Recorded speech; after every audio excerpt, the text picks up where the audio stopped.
कहानी की शुरुआत होती है इराक के एक मैदानी जंग से, जहां अभी-अभी इराक और अमेरिका की लड़ाई खत्म हुई थी। लेकिन तब भी अमेरिका ने अपने दो स्नाइपर्स मैथ्यू और आइजैक को उनकी पाइपलाइन का ध्यान रखने भेज दिया।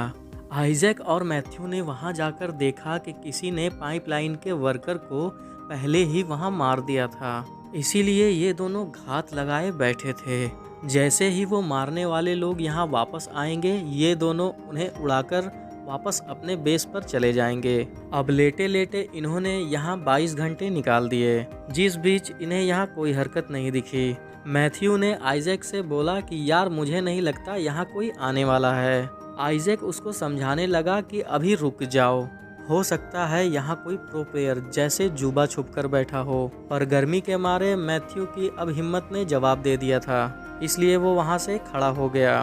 तब आइजैक उससे बोला, क्या कर रहे हो? मैथ्यू ने जवाब दिया, गर्मी के मारे मेरे, समझ रहे हो ना। ये कहकर वो पाइपलाइन की तरफ चल दिया। आइजैक अपना पूरा फोकस मैथ्यू पर रखते हुए उससे रेडियो पर बात भी कर रहा था। खैर मैथ्यू सब चेक करते हुए पाइपलाइन की तरफ पहुंचा, जहां पहले तो उसे सब चंगा सी लग रहा था, लेकिन तभी उसने नोटिस किया कि जितने भी लोग यहाँ मरे हैं सबको ही किसी ने हेडशॉट मारा है, जिससे वो समझ गया कि कोई बंदा पबजी की तरह AWM लेकर के बैठा है। यही बात उसने आइजैक को भी बताई, लेकिन इस वक्त आइजैक का स्कोप ठीक से काम नहीं कर रहा था। तब मैथ्यू उससे बोला, तुम्हें क्या ज़रूरत थी डीन का स्कोप लेकर के आने की? अब दोस्तों ये डीन कौन है हमें आगे पता चलेगा। बैक टू स्टोरी, मैथ्यू भाई साहब ने सब नोटिस किया ही था कि तभी उसके टांगों में किसी ने गोली मारी, जिसे सुनते ही आइजैक तेजी से उसकी तरफ भागने लगा। तेजी के साथ साथ उसने जिगजैग फॉर्म में भागने की कोशिश करी ताकि स्नाइपर उसे शूट ना कर पाए, लेकिन उसकी नाकामयाब कोशिश की वजह से स्नाइपर ने उसके भी पैर में शूट कर दिया, जिसके बाद वो जैसे तैसे इस ईंटे की दीवार के पीछे आ गया। दीवार के पीछे आते ही उसने सबसे पहले अपने घाव पर एक टाइट बैंड लगाया और रेडियो निकालकर बेस में कांटेक्ट करने लगा। लेकिन उस स्नाइपर का दिमाग और निशाना इतना तेज था कि उसने आइजैक के रेडियो एंटीना पर ही शूट किया, जिससे कि वो मदद भी ना मांग पाए। जहां मैथ्यू बंदूक उठाने की कोशिश करने लगा, तभी आइजैक उससे बोला कि मैथ्यू थोड़ा हिलो हिलाओ मत, वरना स्नाइपर कहाँ गोली मारेगा कुछ पता नहीं। ये कहकर आइजैक उस दीवार में अपना स्कोप फिट करने की जगह बनाने लगा। जैसे तैसे उसने एक होल बनाया और अपना स्कोप फिट कर दिया। यही बात उसने मैथ्यू को बताई, लेकिन अब मैथ्यू कोई जवाब नहीं दे रहा था। आइजैक को लगा कि उसका दोस्त अब नहीं रहा, फिर भी खुद को संभालते हुए उसने अपने घुटने से वो गोली निकाल दी। लेकिन उस गोली को निकालने का दर्द इतना था कि आइजैक वहीं बेहोश हो गया।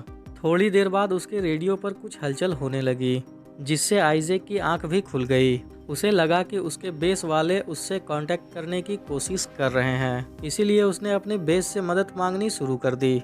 तब दूसरी तरफ से उस आदमी ने बोला कि माफ़ कीजिए, हम आपकी लोकेशन ट्रेस नहीं कर पा रहे हैं, तो कृपया या तो आप खड़े हो जाइए या तो फिर अपनी जगह से हवा में फायरिंग कीजिए। ये सुनकर आइजैक थोड़ा चौंक गया कि उसके ट्रेनिंग के दौरान ये दोनों ही चीज़ें करने के लिए सख्त मना किया गया था।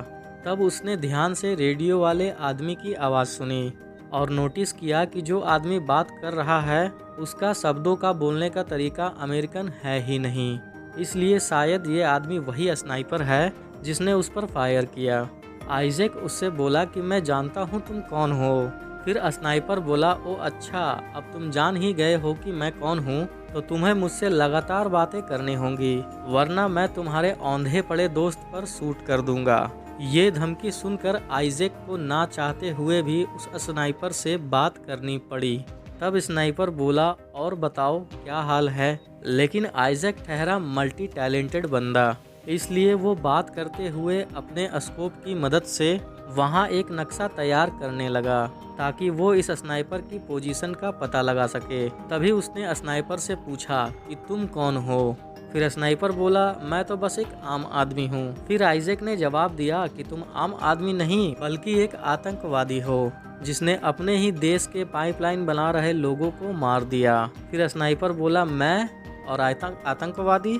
अरे तुम खुद को देखो ना, खुद तो तुम दूसरे की जमीन पर हथियार लेकर आए हो और उन्हीं लोगों को आतंकवादी कह रहे हो। खैर छोड़ो, अब अपने घर के बारे में बताओ। ये सुनकर आइजैक को बहुत गुस्सा लगा कि घर वालों पर नहीं जाना भाई। उसका गुस्सा देखकर स्नाइपर बोला कि अगर तुम्हें ज्यादा ही गुस्सा आ रहा हो तो मैं मैथ्यू को मार करके शांत कर देता हूँ। तब आइजैक चौंक गया कि इसको मैथ्यू का नाम कैसे पता। फिर हमें पता चला कि वो स्नाइपर मैथ्यू और आइजैक दोनों पर पिछले 24 घंटे से नजर गड़ा के बैठा था और उसे उनकी रेडियो फ्रीक्वेंसी भी पता थी। इन दोनों के बातों के बीच आइजैक ने अपनी पानी की बोतल निकाली और देखा कि स्नाइपर ने उस बोतल पर भी शूट कर दिया था। स्नाइपर का इतना तगड़ा निशाना देखकर आइजैक की पैंट भी फट गई और सच में फटी है, देख लो चाहे। खैर अब उस स्नाइपर ने आइजैक के सारे रास्ते बंद कर दिए थे, लेकिन तब भी आइजैक ने हिम्मत नहीं हारी।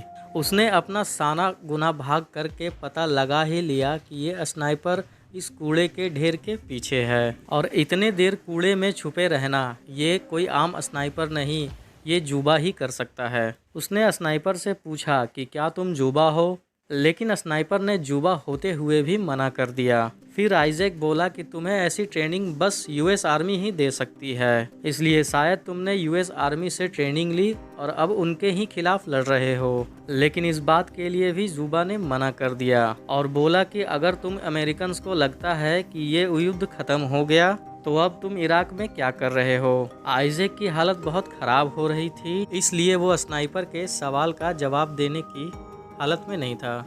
तब स्नाइपर उससे बोला कि अगर तुम मर गए तो मैं तुम्हारी जवान काटूंगा, ये करूंगा, वो करूंगा। आइजैक भी उसकी बकवास सुनते सुनते वहीं सो गया। जब उसकी आंख खुली तो उसने अपनी गन पर हेलमेट और शर्ट टांगकर स्नाइपर को पागल बनाना चाहा, लेकिन वो स्नाइपर इन बच्चों वाली हरकतों से पागल होने वाला नहीं था। तभी वहाँ एकदम से तेज हवाएं चलने लगी, जिसका फायदा उठाकर आइजैक अपने ही एक साथी का सामान उठाने चला गया। बड़ी मुश्किल से स्नाइपर की गोली से बचते हुए वो वापस दीवार के पीछे आया, जहां एक बैग में थोड़ा पानी और खाने पीने का सामान मिल गया।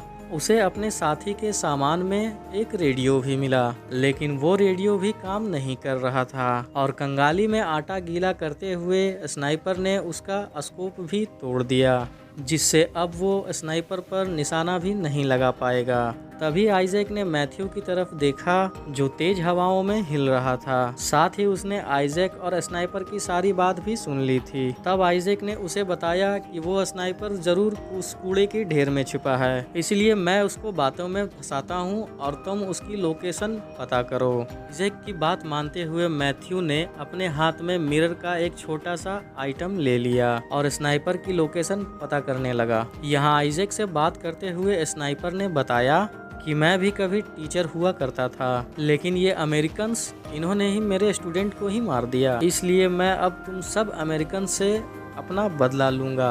इतने में ही यहाँ और भी तेज हवाएं चलने लगी, जिसका फायदा उठाकर मैथ्यू ने अपनी राइफल खींच ली और कूड़े की ढेर में शूट करने लगा। लेकिन तभी स्नाइपर ने मैथ्यू के कंधे पर गोली चला दी। अब घायल मैथ्यू जैसे तैसे आइजैक के पास आने लगा, पर स्नाइपर ने एक और गोली चलाकर मैथ्यू का चैप्टर वहीं क्लोज कर दिया। अपने दोस्त को मरता देख आइजैक और भी ज्यादा टूटकर घर जाने की जिद करने लगा। तब स्नाइपर बोला कि जब तक तुम मुझे अपनी कहानी बताते रहोगे तब तक तुम्हारी सांसें भी चलती रहेंगी। फिर आइजैक ने उसे अपनी बहुत बड़ी बात बताई कि मैंने ही अपने साथी डीन को मारा था। असल में दुश्मन पर शूट करते हुए मेरा निशाना चूक गया और वो गोली डीन के एड्रेस पर चली गई और उसने सबसे झूठ बोला कि डीन को उसने नहीं बल्कि दुश्मनों ने मारा था। ये बात आज तक उसने किसी को नहीं बताई, लेकिन धीरे धीरे ये गम उसको अंदर से खोखला कर रहा था। यही बात करते करते आइजैक का 100% दिमाग चलने लगा। उसने दूसरे साथी के रेडियो एंटीना को अपने रेडियो एंटीना से बदल लिया, जिसके बाद उसके बेस से उसका कांटेक्ट तो हुआ, लेकिन रेडियो खराब होने की वजह से बेस वाले आइजैक का मैसेज नहीं सुन पाए। तब आइजैक समझ गया कि जितने भी वर्कर यहाँ काम कर रहे थे असल में उन्होंने कभी मदद मांगी ही नहीं। ये तो बस उस स्नाइपर की चाल थी जिसने स्नाइपर अमेरिकन सोल्जर बनकर खुद मदद मंगवाता और उन अमेरिकन सोल्जर्स को मार देता। इतनी ज़्यादा गहरी बात सोचते हुए आइजैक भी गहरी नींद में सो गया।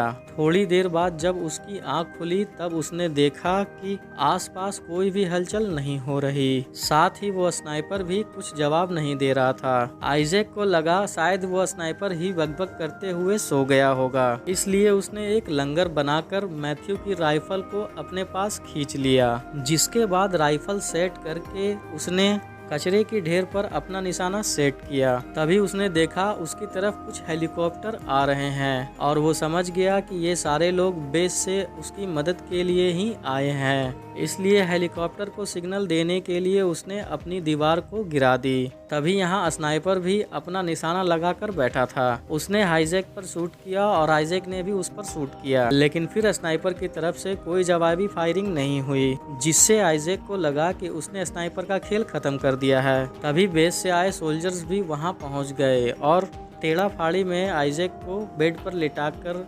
हेलीकॉप्टर से ले जाने लगे। लेकिन उन्हें नहीं पता था कि स्नाइपर अभी भी जिंदा है। इसलिए जैसे ही हेलीकॉप्टर ने टेक ऑफ किया, स्नाइपर ने हेलीकॉप्टर पे शूट करके उसकी इमरजेंसी लैंडिंग करवा दी और इस इमरजेंसी लैंडिंग में आइजैक और उसके साथी सब मारे गए। तब स्नाइपर ने उस अमेरिकन का नाम यूज करके फिर से हेडक्वार्टर से मदद बुलाई, जिससे कि स्नाइपर का अभी भी खेला होवे, मतलब अभी भी स्नाइपर का खेल खत्म नहीं हुआ। वैसे दोस्तों ये हेडक्वार्टर वाले बड़े अच्छे हैं ना, एक ही बार में सारी बात मान ले। काश आप भी एक बार के कहने में ही चैनल को सब्सक्राइब कर लेते। खैर वीडियो कैसी लगी लाइक कमेंट्स करके ज़रूर बताना और चैनल पर नए हो या पुराने सब्सक्राइब करके बेल घंटी बजा देना कि हम मिलेंगे अपनी अगली वीडियो